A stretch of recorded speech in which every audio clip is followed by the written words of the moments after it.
This episode of Unqualified Opinions is brought to you by Hirechain. Your next hire could come from anywhere: a recruiter, a job board, a referral network, or a conference.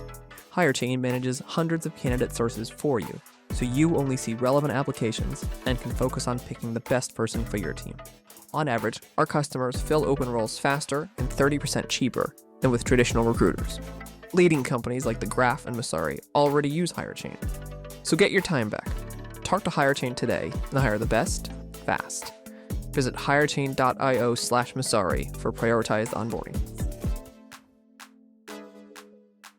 This podcast is meant for informational purposes only and is not meant to serve as investment advice. Hosts and guests may hold cryptocurrencies discussed in this episode. Opinions expressed may not reflect the opinions of Masari. Last week in Jackson Hole, U.S. Fed Chair Jerome Powell gave the strongest indication to date of what the Fed may do at their next meeting in mid-September. He said, the upside risks to inflation have diminished, and the downside risks to employment have increased. The time has come for policy to adjust. That's about as clear an indicator of an upcoming rate decrease as you're going to get from the Fed chair. And TradFi markets reacted as you'd expected. The Dow rose 300 points and the S&P rose about 1%. In crypto, many have hoped that the Fed rate decrease would usher in the next bull market. But one area of crypto that may become less attractive in a lower Fed rate environment is RWAs. The reasoning is pretty simple. I'll explain why, and also why I think there are still 3 key ways RWAs continue to grow, even in this fundamentally less attractive scenario. I'm Kinji Steimetz, and here's the story.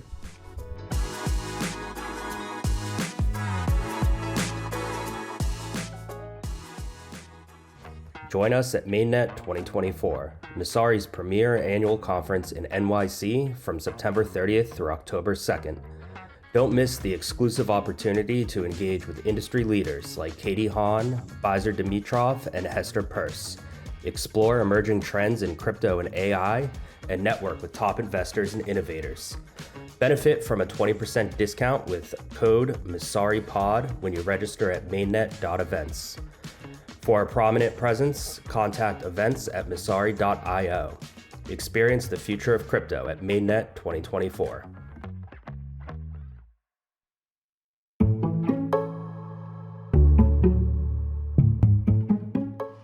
Kinji, welcome back to the story. Thanks, Marcia. Always happy to be here. It's sort of obvious why we want to be talking about DeFi and RWAs this week, with Jerome Powell's comments last week in Jackson Hole and the next Fed meeting coming up in 3 weeks. Yeah, I completely agree. It'll be one of crypto's first ever rate cut cycles, and there's definitely large questions about what's going to happen to the industry as a whole or how it's going to respond. But for this report, really wanted to focus on how some changes in interest rates could affect tokenized assets and real-world assets, particularly given in the last RWA report I put out, we really focused on yield-bearing RWAs, so wanted to see what the fallout could be there. Yeah, I love that report. So tokenized treasuries have been a major driver of RWA adoption. Can you comment a bit on how much and why? Absolutely. So despite headlines, if you look at the tokenization market right now, it's really only 3 categories, which is commodities like gold, tokenized carry trades like Athena, and then US Treasuries. US Treasuries have grown to around $3 billion in TVL, which is about a third of the entire market. And to me, this growth made a lot of sense given the past rate environment. So if you look in 2022 and early 2023, we had a spread between on-chain rates, such as Aave's USDC lending pool, and US Treasuries becoming negative, which basically just means Aave was paying less to depositors than they could have gotten by just buying US government debt. So this dynamic creates inherent demand for T-bills to come on-chain, because on-chain users would want exposure to that higher yielding, quote unquote, risk-free rate, which is why we believe we saw a lot of growth in that asset. So do you think this will continue? And if not, what's the fallout? Yeah, so right now signs are kind of pointing to this dynamic shifting a little bit. The most obvious reason is the Fed actively cutting rates, which makes other rate environments look more attractive. And the second is we don't see on-chain rates as being correlated with what the Federal Reserve is doing. Instead, on-chain rates seem to be an indicator of future price expectations in crypto markets, or more specifically, the demand for crypto leverage, which people would put on when they're looking for price appreciation. While we're not doing a deep forecast into on-chain rates, we do think there's a higher probability that they begin to rise as off-chain rates begin to fall. And this would eliminate the negative spread between T-bills and on-chain rates, therefore making tokenized treasuries significantly less attractive to on-chain investors. So you say that there are still three key areas where RWAs have room to grow, even in this theoretically less attractive environment. So let's take these one by one and start with idle on-chain capital.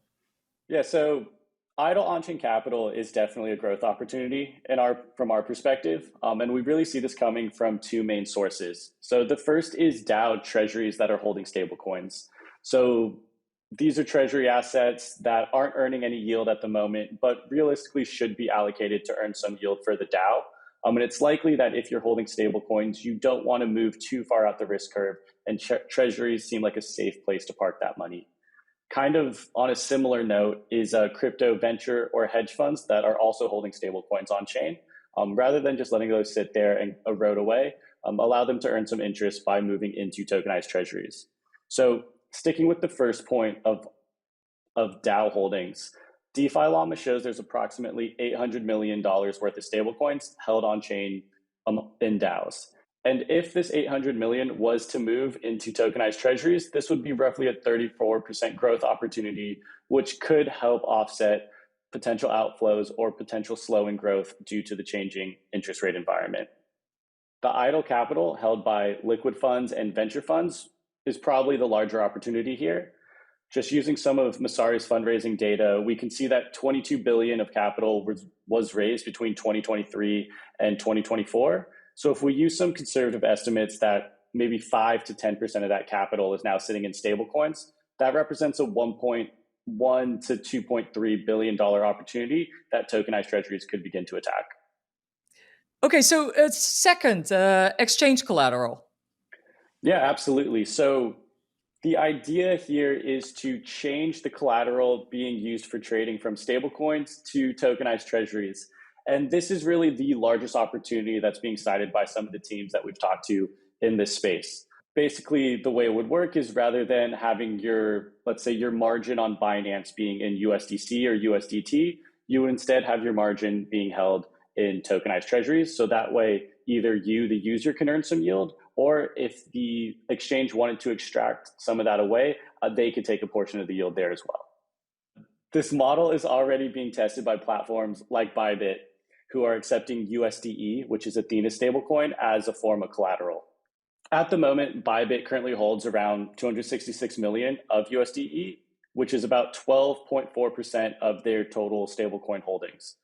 So if we look at all the stablecoins that are being held on different exchanges and apply similar penetration rates, there's roughly a $3 billion opportunity for tokenized treasuries to move into that collateral asset space.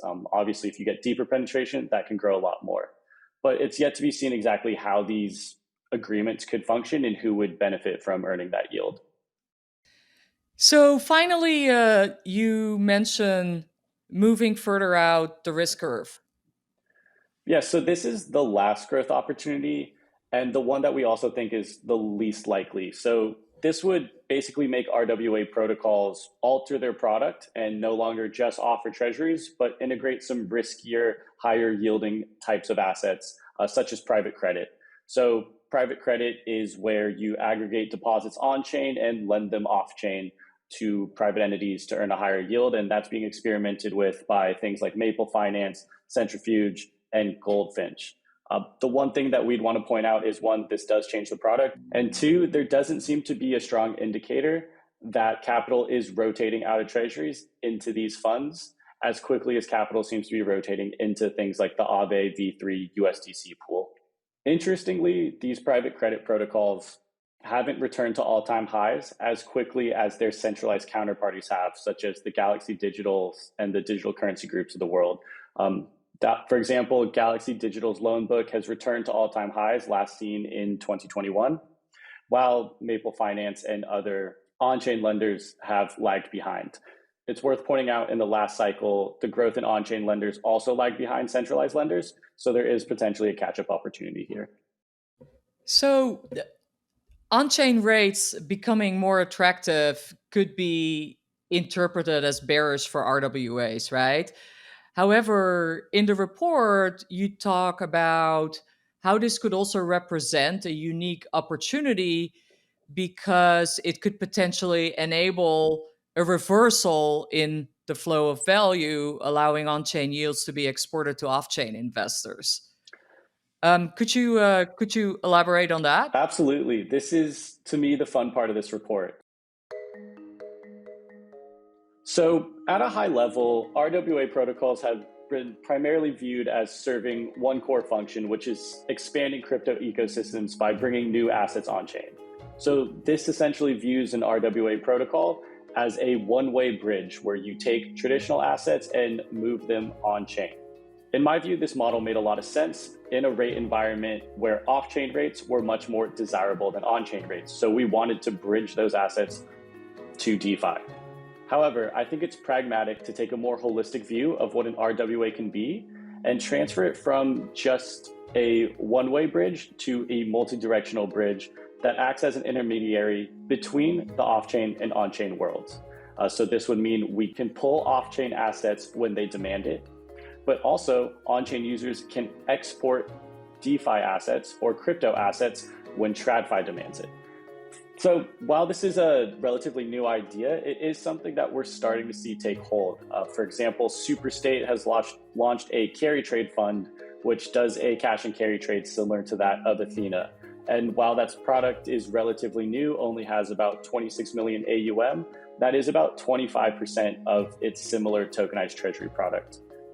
On a similar note, Hashnote offers a suite of yield funds, primarily generating yield through option strategies like covered calls and covered puts, which have also seen some traction. Looking at those products as an example, the early adopters of this strategy have been focused on crypto native yields, not necessarily on-chain yields. But we think that could change. We have some precedent of things like Aave Arc or Compound Treasury offering TradFi access to DeFi lending rates. But these things suffered from that negative spread environment that we recently spoke about. But as the rate environment changes, there could be a second win for these types of protocols to gain some traction. Okay, that's helpful. Are there any other broad impacts of a lower Fed rate that you want to call out? So we don't have time to dive into all these super deep right now, but we do so in the report. So I'll just kind of highlight the three impacts that we see. The first is just a growth in on-chain yield TVL due to on-chain yields being more attractive than off-chain yields. The second, due to that same dynamic, is a decline in tokenized treasury-focused products as capital rotates into other higher yielding sources. And the last is increased RWA differentiation. So the primary driver of RWAs has been that tokenized treasuries, but those protocols might feel some pressure to start expanding into other product offerings. Kinji, thanks for sharing your wisdom. Was trying my best.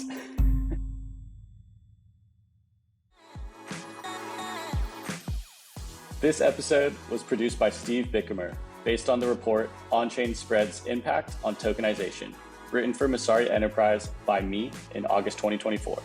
To follow along as we track RWA and DeFi progress during the upcoming Fed decisions, please consider subscribing to Messari Pro at messari.io.